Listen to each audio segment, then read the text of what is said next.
to making it the #1 tourist attraction in the country. So I'm gonna actually hang up here, unless you have some questions, Melanie. I don't from me, but thank you for tuning in from the Grand Canyon. Yeah, beautiful. Worked out well. By the way, we did spend some days with our sponsor, Marcel Allaire, uh, this past week, and we talked a lot about the Zoom Rock Room, and they're really, really impressed with what Zoom Rock Room's doing, and the people that tune in. I said that they're all like family, and they tune. I'm not sure if Marcel is in tonight. Is there a Marcel Allaire sign in, Melanie? Or Let's Mel, see. Marcel, are you there actually? I don't see them. Okay. She said that she was going to try to sign in, but obviously she didn't. So I'm just going to get off the air here, let you guys do what you're going to do tonight. And I know you're going to have a great program, and Mel's going to do a great job. And I appreciate you doing that, Melanie, for us. Of So course, I will do my best. heading to supper. I'm hungry. Yes. Have So, fun, Jay. okay, guys, we'll see ya. All right. Thanks for saying hi to everybody. Alrighty, so let me share my screen. We can get into our intro, and then I will hand it over to our guest speaker. Alrighty, can everyone see that okay? Alrighty, so of course, this is our Zoom Rock Room. I'm not sure what number episode we are on. Jerry would know that information, but we are well over 100, and we're getting into 2024 time. So as always, thank you to our sponsors of Lair Architecture in Lake Havasu City, Arizona, designing for the future. Of course, their email is always there. Feel free to email them and say hi. As Jerry mentioned, they were trying to log into our Zoom this evening, and he had just visited them just a few days back during this trip of his. So thank you for your support as always, Lair Architecture. Alrighty, the Dirtman Report. He is an incredible educator, a very knowledgeable geologist. Not sure if he is logged in this evening. Most times we do have a video that he likes to share with us. But if not, feel free to look him up on YouTube, and all of his videos are on there. They are always extremely comical and very educational, so I highly recommend looking those up if you haven't already. The Institute, out near Waynesboro, Pennsylvania, ensuring the future is their capital campaign. Their web address is there at the bottom, natureandcultureinstitute.org. They are getting up and running, so I've been told, to educate, inspire, and unite. So again, look up the Institute if you are interested in their campaign and what they have planned for the future. Another one of our sponsors, Crystal Cove Collective with Michael and Krista. They are located in Camp Hill as well as in Thomasville. So we also appreciate their support as another one of our sponsors. Alrighty, so here are our upcoming dates. Feel free if you have a pencil and paper nearby, if you have your phone nearby and would like to take a picture, here are the next couple episodes that we have coming up. On November 21st, we have a Geology of the York County Heritage Rail Trail with Jerry Jones. So that is very close to home for some of us, including myself. So that would be very interesting. On December 5th, already into the holiday season, we have a Herkimer Diamonds and Mohawk Valley Mining District episode with Andrew. Also sounds just as interesting. And then we are really approaching the holidays. On December 19th, we are having our annual holiday trivia online Christmas type party where we will be playing a fun trivia game. It will be very lighthearted and hopefully very fun as we approach the holidays that week. And then we are into 2024 already. On January 2nd, we are going to be the highlights in geology of 2023 with Jerry Jones, some highlights from the past year. And then January 16th, Vermont Granite with Shane Fern. All programs are going to be very knowledgeable, very fun, and I hope you can tune into those. Alrighty, lastly, in our intro, we have the Rockin' and the Alleghenies that I know Steve Lindbergh have mentioned a couple episodes prior to this. It is this coming weekend on November 11th in Johnstown, Pennsylvania. This is their first annual mineral, fossil, and gem show. Admission is free to all, and it sounds to be very interesting, a very knowledgeable symposium for all the mineral collecting enthusiasts. So if you have a chance or are interested, feel free to join in on this event. Alrighty, so I am going to stop sharing my screen. That was the end of our intro. And just to give a few little tips and a few little fun facts about our guest speaker today before I hand it off to him. His name is Dean Ruocco. Hopefully I pronounced that properly. If not, I apologize. He is a young geology and paleontology enthusiast. He is a high school student out near Philadelphia. He is very knowledgeable, very intelligent, and he has prepared a great presentation for us tonight. So without further ado, if Dean is ready and is able to share his presentation, Dean, the floor is all yours.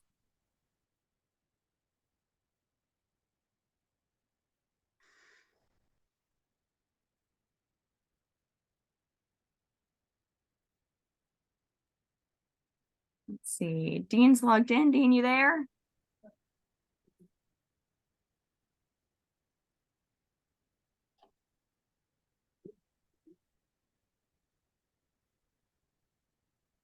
Maybe he's having difficulties, but I see he is logged in.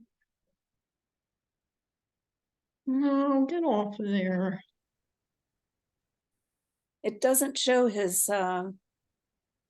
camera or. Correct. I see his name in Oh, here. sorry. Oh, yeah, I'm on from my dad's phone. Oh, okay. Okay. Sorry, I'm on from my school computer, so No problem. sorry, that's my bad. No issues, no problems. Okay. I guess I didn't hear any of that, so sorry, that's my bad. But I am going to share my screen on my school computer, and Yep. Are you able to share? it says host disabled attendee screen sharing. See if we can fix that. No worries.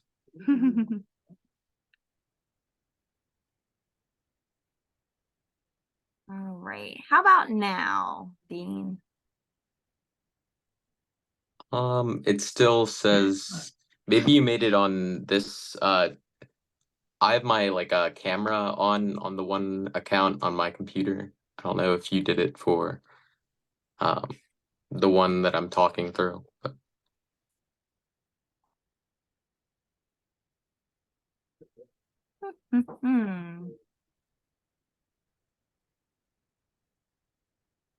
Alrighty. Any luck? How about now? Oh, there we go. Perfect. All right. So today we're going to talk about a very popular and unfortunately lost fossil site that was in Pennsylvania from a period of time from about the early 1900s to about 1991. And basically all exposures became unaccessible by the early 2000s. So quickly, I want to acknowledge someone who has helped me greatly, specifically on this topic. Thank you, Kerry Matt. Kerry Matt is a fossil collector in Pennsylvania. He's written his own book about Pennsylvania's fossils, and he's taught me quite a bit about just the geology and certain aspects of different fossil sites. And in particular at Swatara, he's taught me essentially everything he's known, and he collected there for most of his young years, and he found essentially most of the fauna there. So he's given me some pretty good insight onto what kind of was going on there, because I'm too young to actually have experienced it. So speaker introduction. My name is Dean Ruocco. I'm 16 and I'm a junior at Upper Dublin High School. I have a deep interest in geology and paleontology. I've been collecting fossils for over 10 years now. I run my own fossil business and I sell fossils at local shows. My passion is in the documentation of Eurypterid assemblages in Pennsylvania and adjacent states. I've spent hundreds of hours collecting and documenting undocumented Eurypterid assemblages in Pennsylvania and adjacent states.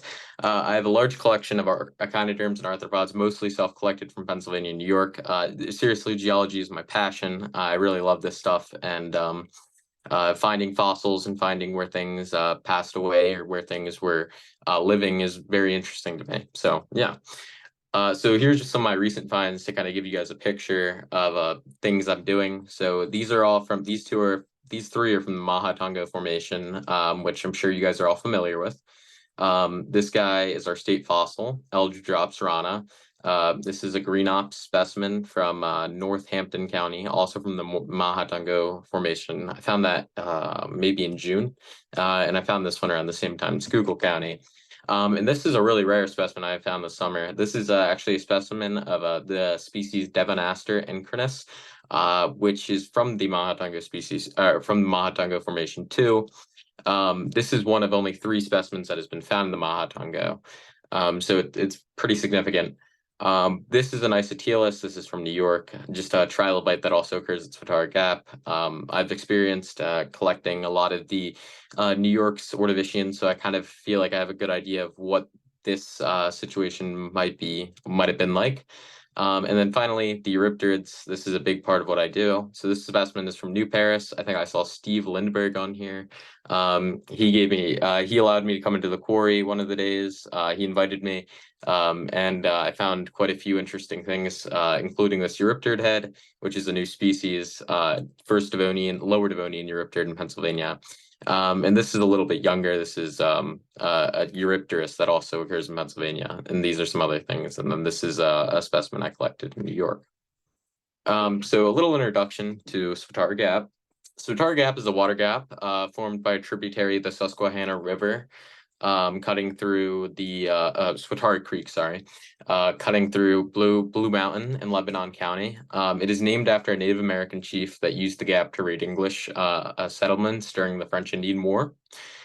First, a burrow pit was excavated to help lay railroad tracks, and this exposed a wonderful section of the Reedsville Shale and Tuscarora Formation in unconformable contact. Swatara was a popular fossil collecting locality from around 1965 to 1991. The first publications that really came out about it were in the early 1930s. I want to say, I don't know his first name, but Stowe's described teeny aster from there, but that's like in 1935. That's really when people started to look into the geology here. So the locality was closed to collecting in 1991 due to the concern of undercutting the I-81 bridges, which essentially the burrow pit was under the bridges. But collectors still collected until 2004 when the burrow pit was rip-wrapped by PennDOT, and essentially all exposures became inaccessible and illegal to collecting. So this little graphic up here kind of shows the strike of the Reedsville Shale there, which is the fossiliferous unit, and the burrow pit was right about here. And there was a road cut up here, but the state does not allow anyone to collect there. Oops. So here's where it's located in Pennsylvania, right on Blue Mountain. And this is a good picture. I think it was illustrated in 1757 when this took place. And it actually shows the gap itself in the background. So this itself is Swatara Gap, and this is Swatara Fort, or Fort Swatara, sorry. So geology and paleoenvironment. Okay, so the Upper Ordovician Reedsville Shale, which was formerly referred to as the Martinsburg Shale, and a lot of the collectors at the time referred to it as the Martinsburg Shale, is exposed in an unconformable contact with the Lower Silurian Tuscarora Formation. I'm not exactly sure the amount of time there is in GAPA sequence there. I think probably about 20 million years, judging by a Eurypterid fauna that is reported by Schwartz, 1935. So essentially the Reedsville Shale is jumping from about 450 million years to probably around 430 million years here.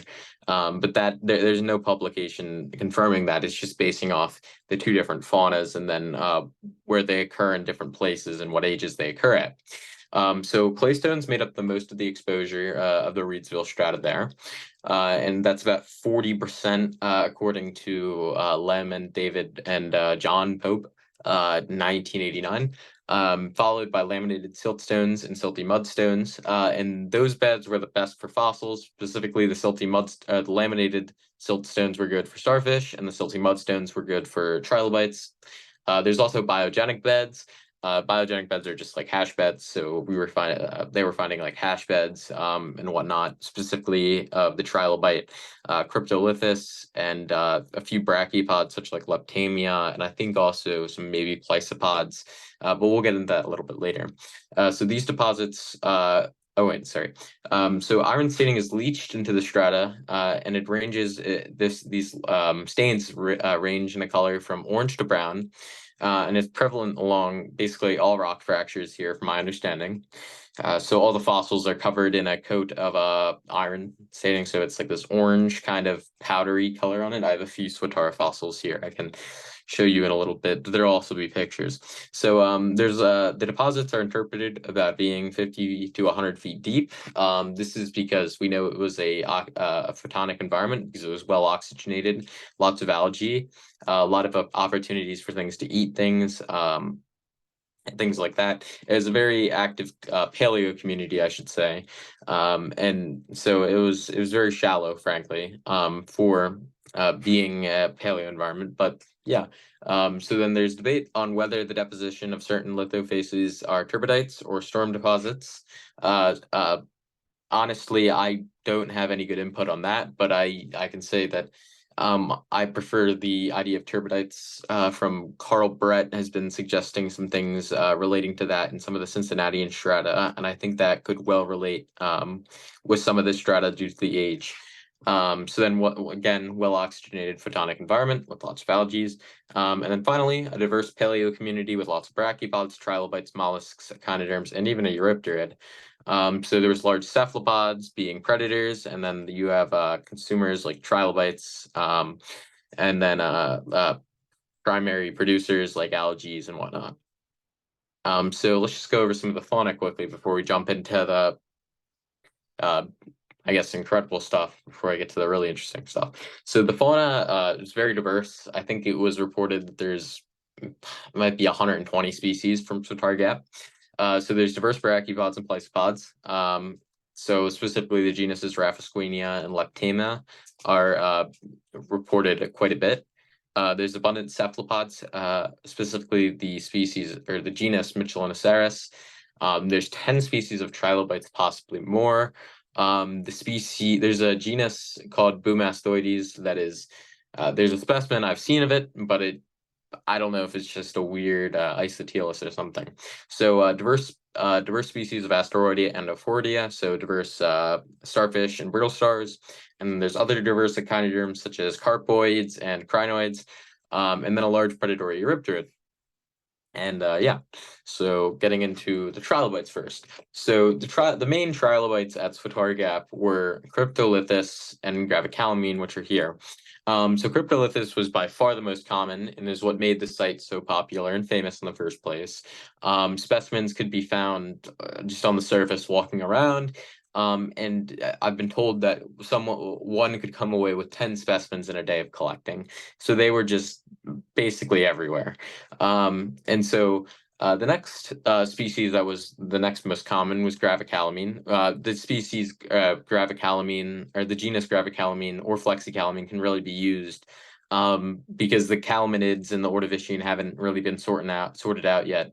Even in New York, that have a much more well-described paleontological record. A lot of that has not been kind of described properly. So Gravicalamine for now. These are the next most common. And so one could expect to maybe find these every hour and a half of digging. According to Carrie Matt, he says that you'd find one, just an average of one in a day. So then the next rare species is Triarthurs beckai. which we'll get to that in the next slide, and Isotilis gigas. So Triarthurus was actually, it's arguably more common than gravicalamine at Swatara, according to Carey, because they were finding a lot of molts of that species, but a lot of completes. There was never a lot of completes that species ever found. Isotilis gigas, it is the largest species of trilobite at Swatara and was kind of a prize to find there. And you'll see some pictures of it next. Acidaspis and Mesotophoraspis, Actella, Diacanthaspis, Proetus, and Platylicus really did not show up often. Acidaspis was very popular among collectors because of its spiny appearance, which is very beautiful, and they could get actually quite big, up to about 1.5 inches, 2 inches. Mesotophoraspis is a smaller trilobite that was found a lot in clusters. And this, I feel like, could represent an intact paleo environment where maybe a storm was deposited. But, yet again, the debate can come up again. So there's also a dalaminated trilobite, Actella achates, Diacanthaspis, which is very similar to Acidaspis, but only differs in size. Proetus and Platylicus. So yeah, Proetus and Platylicus are only known from maybe 3 or 4 specimens only. Like they're very rare. So some of the uncommon trilobites first. So these are 2 specimens of Isotilis. This one was found in 1984 by Carey Matt. And this one was found, I don't know the year, but Carey Matt also found this one. This one, I have it right next to me. Traded him for it. Was lucky enough to have something he wanted, which is great. And that trilobite's fairly uncommon. Carey claims that it took about 30 hours of digging to come across it. So these things were not really being found too often. Carey's specimen here that was found in 1984 is actually kind of famous in a way, I feel. It's actually referenced in 2 papers. I cite it in one of my previous slides, and when I go to my bibliography, I can show you guys. But yeah, no, this specimen is well known, and actually Carey had sold this specimen, but this summer I came across it at a selling of an old collection. I purchased it and gave it to Carey as a gift. Because he found it. I thought it was pretty significant. So then Triarthurus. Triarthurus was a small trilobite. These are well known from New York.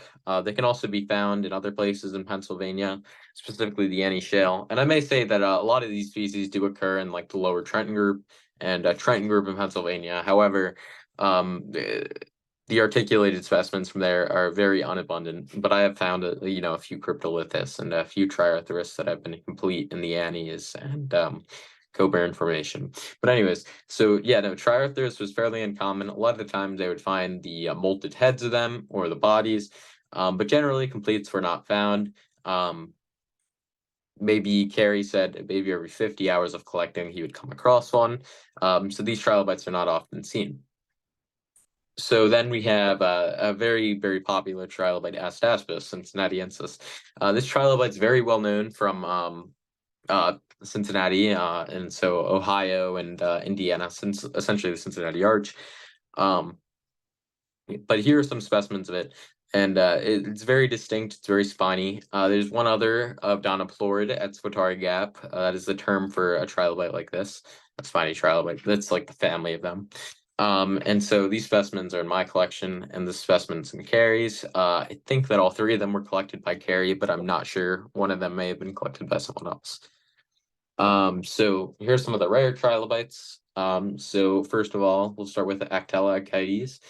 This is similar to a dalaminated. So I don't, depending on your experience with trilobites and how much you've collected them, these types of trilobites are very prevalent in the lower Silurian or middle Silurian to, I should say, lower Devonian. And so I think like in New Paris, the species Sanforia stomata is found. That's very similar to this. It's a very interesting trilobite, but no complete specimens were ever found of it, only heads and tails. So they were likely not living in that environment, but rather washing in. So then here's one of the most interesting trilobites to me at Swatara, Mesodophoraspis parva. Mesodophoraspis was a very small trilobite. I haven't seen a specimen bigger than about a quarter of an inch, but they were often found in clusters, and they were often found associated with the starfish Phragmaticus and echinoderms, other echinoderms like Glyptocrinus and Hectocrinus, which are crinoids. So they were obviously living with other animals, and usually when they're found, they represent intact paleoenvironments. And this specimen right here is frankly incredible to me. I mean, you have like almost like a circle of them here. And I mean, you just have to wonder what they were doing. And so I think that there's some interesting behavior aspects that come from the site because a lot of specimens were found and a lot of information can be deprived on the activities of the animals at this time. So I think that this is probably an intact paleo environment, and probably it has some interesting insight on the kind of ecology of these animals. So here's one of the other odontoplorids. Here's the other odontoplorid, Diacanthaspis. Here's my specimen of it. This was my first rare trilobite from Swatara Gap. I got it in like 8th grade, so I've had it for almost 4 years now, and it really gave me a taste of what the site felt like and really is, and it's one of my favorite specimens. But anyways, this species is very rare too. They only really came across every 100 hours collecting. They were often also found associated with starfish. So these guys and the Mesodophoraspis usually were found with echinoderms, but solo specimens were also found, such as this guy. So then let's get on to some of the very, very rare trilobites, such as Platylicus. We have 2 pictures here of that guy, and then Proetus. This is probably the best specimen of Platylicus ever collected. It's the best specimen I've seen, and I've seen 4 specimens of it total. Which is likely the number that have been found. Carrie, in probably 1,000 hours of collecting, only found 1. And Carrie Matt never even found a Proetus. So we don't really have an idea of their abundance, but this picture is of a specimen Carrie has. It is the negative or the concave side of the fossil. And there just weren't abundant. I believe that they were probably more in the starfish beds. I think that they were a lot of Mesodophoraspis may have been or Proetus were mistaken for Mesodophoraspis. They're very similar looking. Platylicus was also found in like biogenic beds, so they were washed in. And when they were found, they were usually partials, mainly the glabella. I think I don't have the exact name on the tip of my tongue, but there's a person that there's an academic that reported finding a lot of those in the biogenic beds. He also was collecting Eurypterids too. It's whatever. I'll remember it soon. So the Eurypteridia at Swatara Gap. So there's the Eurypterids are very poorly understood at Swatara Gap. They're only really known from fragments of cuticle. So these are the 2 specimens I've obtained from there. This one very, very boldly displays a ornamentation pattern very similarly to Megalograptis ohioensis. So we at least know that they're one of the species there, or the one species that we know from there is Megalograptis. I've seen several other specimens of cuticle from there that make me believe that there is another species of perhaps a different group called Chasmataspids, which are very similar to Eurypterids. You can almost consider them like proto-Eurypterids, as they were around before Eurypterids, and they look a lot like them. This specimen right here represents the this part right here, which is called the podomere 6. That's the essentially the first part of the walking leg. The first part of the swimming paddle, sorry. And these are some of the best specimens ever collected of Megalograptis from Ohio. So these are really interesting. And Megaloraptis is only really known from the Ordovician, and it really was the most dominant genus of Eurypterids during that period. So finally, we're going to get on to some of the echinoderms. The echinoderm fauna consists of 4 Fordia, 5 Asteroidia, which are starfish, Fordia, brittle stars. There's 5 crinoids that we know of, like I've seen confirmed, but there is some other species I've seen mentioned in a few obscure publications that have brought up maybe a few other crinoids, but I haven't seen too much about those. And two carpoids, and these guys are really interesting because carpoids are really rare in the fossil record. The first carpoid, I don't know if anyone here has been to Penn-Dixie, but the first carpoid was actually found at Penn-Dixie this summer. And when you find these guys, you know you have a very diverse community because they are found often. They're only found in really like very diverse Ordovician paleo communities. So places like places like Ontario and I don't know if they occur in Ohio, but they mainly occur in limestones, and they're very unabundant. So just real quickly, the species of Fordia here, you have Phragmaticus sp. This is arguably the most common brittle star at Swatara. It has a very robust build, as you'll see. Swataria dursteleri. This species is named after Craig Durstler, who also put in a lot of work at Swatara Gap. I've had the pleasure of communicating with him over Facebook a few times, and frankly, he just amazes me with his knowledge. I mean, just simply a wonderful guy. If I ever have a question, he's there to answer it. And yeah, no, Swataria is also very similar to Phragmaticus. It is actually a species in the family Phragmaticiae. So that's kind of interesting. I have a picture for it in the next slide. Protestarina Maximus. This is a brittle star, very similar to the one in the picture here, except it's extinct. It's very spindly. It's very similar to Actiniaster, and a lot of these specimens that were found at Swatara Gap were mistaken for Actiniaster. And another little interesting thing to add is that a lot of preliminary publications that were coming out were calling Protestarina Hall-aster or something like that, and they were even calling several specimens Actiniaster Hall-aster, but that's neither here nor there. So that's just an inconsistency that you might see if you're reading about Swatara. So onto the Asteroidia. The most common starfish at Swatara, the most common echinoderm that apparently is Mesopaleoaster lancolatus, sorry. And this species was found primarily with the trilobites, specifically Isotelus. And they were very, very streamlined build, 5 arms, and they could be found in basically any lithophase across the outcrop except for the claystones.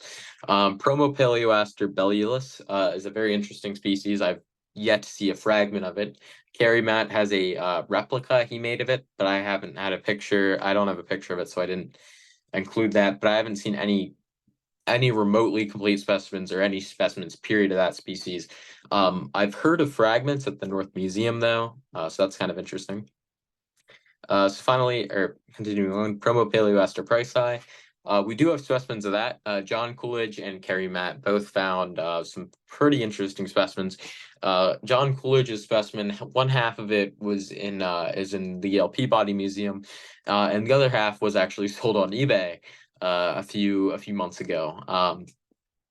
But that's someone bought it, and they think it was extinctions or whatever. They were selling it. But Schutteria, continue on. Schutteria lataxia. The only specimen I've seen of this is in my collection. It is from Carrie Matt. Carrie Matt collected it. And it's not a complete specimen. It really, I don't have a great idea of what these look like. A lot of the specimens that I've seen are from Canada of this genus. Pretty robust starfish, like lots of armor plates. Another important species is Urasterella puckella. So this species was not very common at all, but we have I've seen several specimens of this. They just weren't common. They were pretty spindly, and they kind of looked like an Ophiridia, but they were actually an asteroidia. So the crinoids, the information I have on the crinoids is very limited. Honestly, I don't have any in my collection, and I've not heard too much about them from Carrie Matt. These 3 species, I'm able to kind of give a good idea of what they were, kind of what they are. But these 2 species, I've not seen anything about them in anything I've read, nor has does Carrie Matt have any idea when I asked him? And finally, the two carboids, Atleocystes huxley and Paracystes. So Atleocystes huxley was more common, and I've seen more specimens of that species. The only specimen I've seen of Paracystes was actually one I saw just like 2 days ago on Carrie Matt's computer when I was collecting fossils with him, and we ended up going back to his house and nerding out for a little bit. And he showed me some stuff on his computer. So I actually got a picture of that and I put it on here. So just to start with the brittle stars. So here are some of the brittle stars that we were talking about earlier. This is Phragmaticus. This is a specimen in my collection. Sorry for the little arrows. I popped these off my Facebook. And this is also a Teniaster. This is starting with the Phragmaticus. Phragmaticus was the most common Ophidia at Swatara, and they were often found in groups. I've seen clusters of up to 30 individuals of the starfish, so they were often clumped together. And these guys were often found with the trilobites, Diacanthaspis and Mesophoraspis. And then we have another Phragmaticid, here, Swataria durslari. Once again, named after Craig Dursler. I have yet to see a specimen in person, but I've seen a few specimens on the internet. This is one of them. I believe this species was described in 2014. I might be wrong about that. I don't know the author, but it's fairly new. A lot of these specimens were labeled Phragmaticus. I recall going to a fossil show and seeing a specimen for sale before I was really interested in this fossil site, and I think it was a Swataria, but I'm not exactly sure. So then we have perhaps the most famous, well, I'll start with this guy because this guy's a little bit less interesting. Protasterina maximus. So this is a little cluster of them. This is also in my collection. These were very common actually at Swatara, specifically their arms. According to I don't know who the author is on this either. But one of the publications that gives a faunal list of Swatara claims that partials could be found in an hour of collecting. So that's pretty abundant for a starfish, where most of these things are only really seen very rarely. A Phragmaticus may be found every 10 hours of collecting. I can't even give you an idea about a Swataria. And then Teniaster, which we've yet to talk about, is the most rare brittle star at Swatara, but is by far the most interesting in my opinion. This is a specimen I had in my possession for a while before I sold it to Carrie Matt. He actually also collected this specimen, ironically. And what's interesting about this guy is he has two carboids on him. So it shows that this group of echinoderms was clustering together. And this is another specimen of two Teniasters. I think Ed Books collected that specimen. These Teniaster was very large, and they could grow to about 5 inches in diameter from, like, I guess, arm span. And they're beautiful. In one of the pictures on the carpoid slide, you will be able to see like the walking legs on one of these appendages. The preservation's incredible. So then the Asteroidea. So just like the starfish. So first we're going to start with Promopaleoaster pricei. This is arguably the most rare starfish on the slide. This specimen was collected by Carrie Matt, and to my knowledge, it is the best specimen that has been collected. John Coolidge's specimen was missing 2 of its arms, so it was basically missing these 2. That was the best. This is probably the best Promopaleoaster pricei ever collected there. And they're just not abundant either. Probably 100 hours to maybe find one, maybe more. And so then Mesopaleoaster. I'm not exactly sure on the species. There's some debate on that. It might be a new species. We don't really know. So Mesopaleoaster is the most common. As I said, it was often occurring with trilobites. When I say with trilobites, I mean they were occurring more in the the muddy shales rather than the silty shales, because generally when you have starfish in a paleo environment, they can't really walk on mud. That's hard for their legs to do. So they prefer a more sandy environment, as they can traverse that much more easy. So Mesopaleoaster is kind of unique that it was hanging out in a more muddy environment with the trilobites. And that those are based off observations Carrie Matt has made. And I felt that was very interesting. So here's a specimen of Urastorella puckella.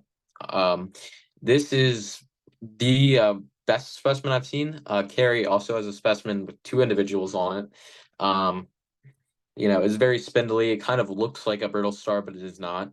And these are quite rare too. I would consider them a little bit less rare than Promopaleoaster, but they're still very unabundant. And here's a Schuteria lataxata. This species is also very unabundant. It might even be more rare than Promopaleoaster. I'm not sure. That is the most complete specimen I've seen, and that is a specimen in my possession. I'm pretty sure it is a Schuteria. Me and Craig Derstler looked at it, and I compared it to some specimens from Canada. And Craig Derstler's opinion was that it was a Schuteria, and I agree with his opinion. As you can see, it's a little bit discombobulated here, but you can see the armor plates. They're just a little bit unarticulated, but it's still pretty interesting. I have a specimen. And then no specimens of Promopaleoaster, Belluus, unfortunately. So then the carpoids. So these things are very interesting to me. I don't know. I've not seen any specimens from the Mahatungo Formation. The only other formation I know in Pennsylvania that produces these is the Old Port Formation in the upper, more sandy members. Specifically the Shriver Chert is where you can find these. And I think they've been reported in Century and Bedford County, but I haven't found them in Bedford County. I found a fragment in Century County when I went up there.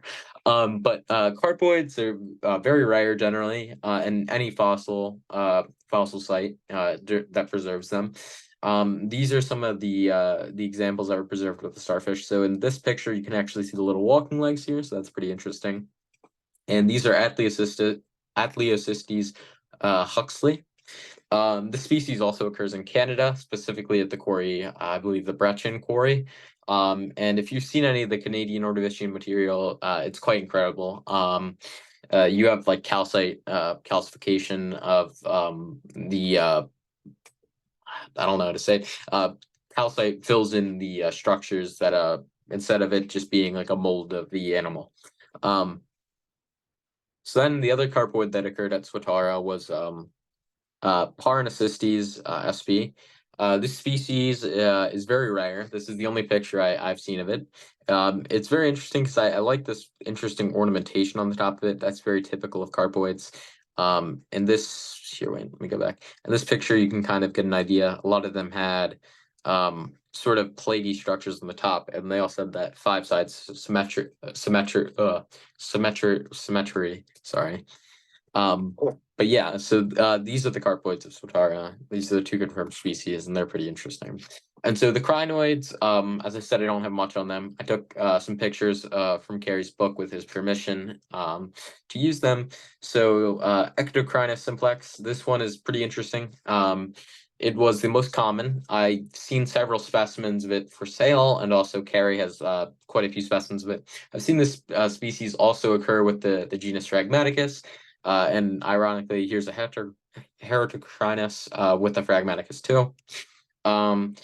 That being said, a complete specimen of this may be found in 20 hours of collecting, according to Carrie. Their calyx was usually very bunched together, and so it usually wasn't very spread out. But in this specimen, you can see all of the arms. It was also a very thick crinoid, so you can kind of get an idea, like the arms were very sturdy, I guess.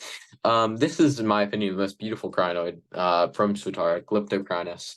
And I've only seen 2 specimens of these. One is on a plate of Phragmaticus, and the other is on a individual plate, and this is that specimen. Its calyx is very, very feathery, but it's very like spread out and wide. So you can see a lot of the detail in the Amblyoptera, I guess. I don't know if that's the right term, but like the crinoid arms essentially. So then here's Heterocrinus. So Heterocrinus was, I believe, the most rare. Is either that or Calyptocrinus. I just don't know enough about them. And so Phragmaticus, here's a specimen of Phragmaticus with Heterocrinus. And they also had a very bunched up calyx. This specimen doesn't really give the feeding arms justice. I've seen a few specimens of this. And the little feeding appendages that come off this are very beautiful in some of those other pictures. But yeah, that's so that's like the primary fauna of Swatara Gap. And so that's kind of all I had. But yeah, that's, I feel like that covers most of the really interesting parts of it. A lot of the brachiopods and whatnot are kind of dull and whatnot, and the cephalopods aren't preserved in a manner that give them really any interesting value other than just a conical shape. So yeah, if anyone has any questions, you can ask me. But thank you. Yes, thank you very much, Dean, for giving us that presentation. It was fantastic. And like you course. said, if anyone in the audience has any questions for Dean, you are more than welcome to unmute yourself or put it in the chat as well.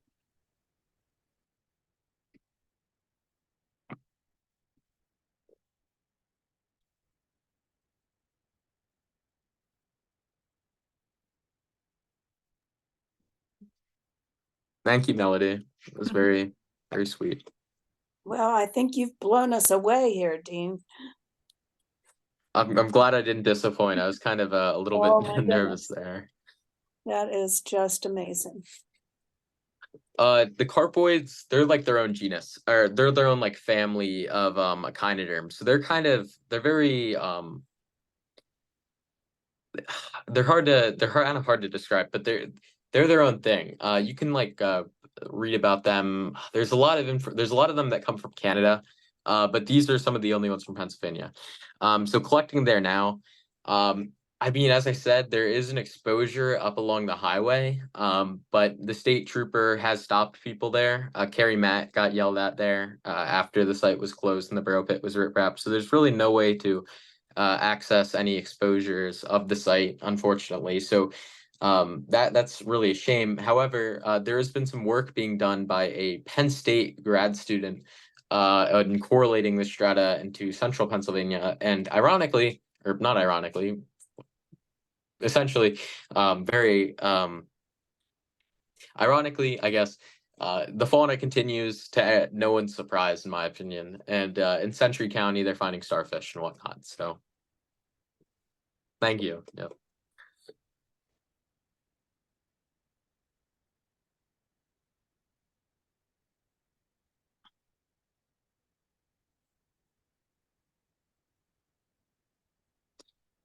So I can't say too much of what it was like. I can give you an idea of probably what other trilobite sites are like. So here's another specimen of Cryptolithus I actually have here. I gotta turn on the light. This one I collected. This is from a limestone unit. This is from the Coburn Formation. I don't know if you guys can see that. But this is actually as a calcite shell. And so usually how I collect trilobites specifically is I get something like a pry bar. And then I use things like 5-pound wedges and sledgehammers, and I create cracks in the rock, and then I use the pry bar to take advantage of those cracks in the rock and take out chunks, and then break this apart. And when you collect trilobites, you can really go through a lot of rock and not find anything. And for an example, I was out in the Kinzers Formation this weekend. I'm doing a lot of work with that right now, since a lot of the Euryptid sites I've been working on are kind of a little bit dry right now, but not totally, just a little bit more interested in trilobites right now. But either way, I spent 6 hours and only really found one trilobite that day, and I was pretty happy still. But they're very hard things to find, and it takes kind of a dedication to find those things.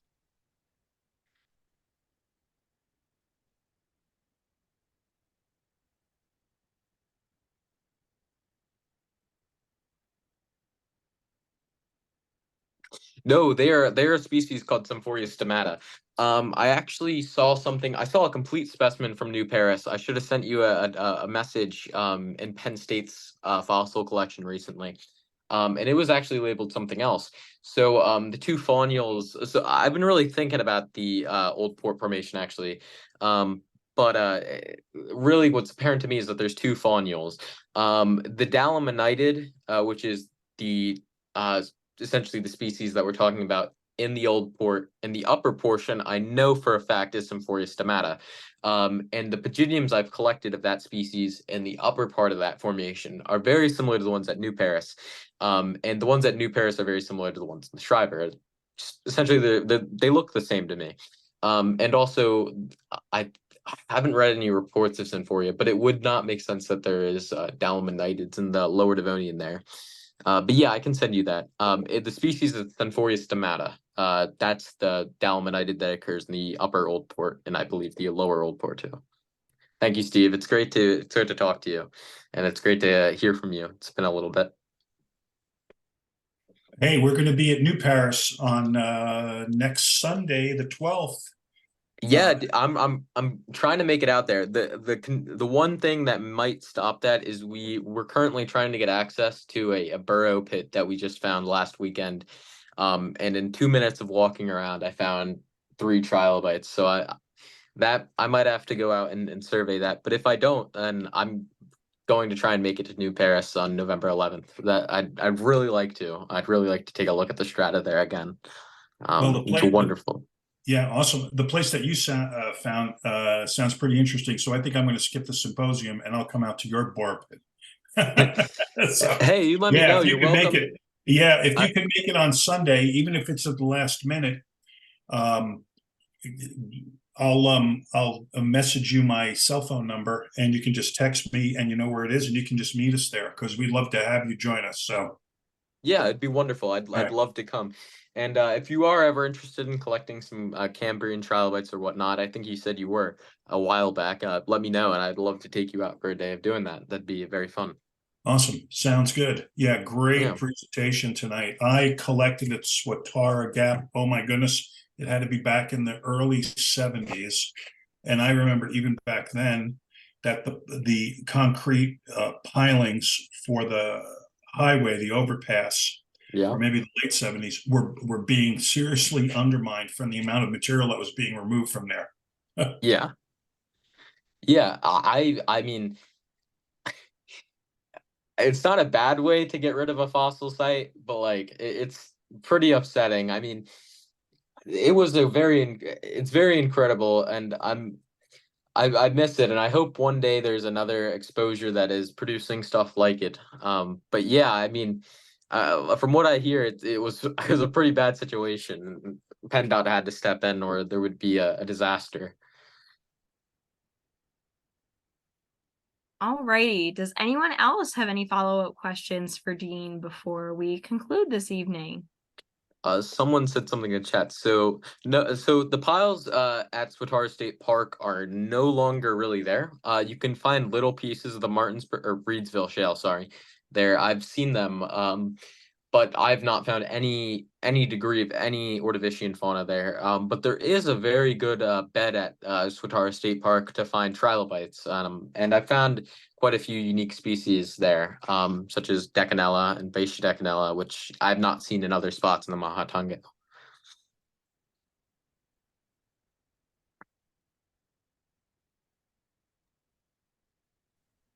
All right. Well, very interesting, very knowledgeable. Well done, Dean. We really appreciate you being here. Oh, there's one more. Yeah, it is called the fossil pit.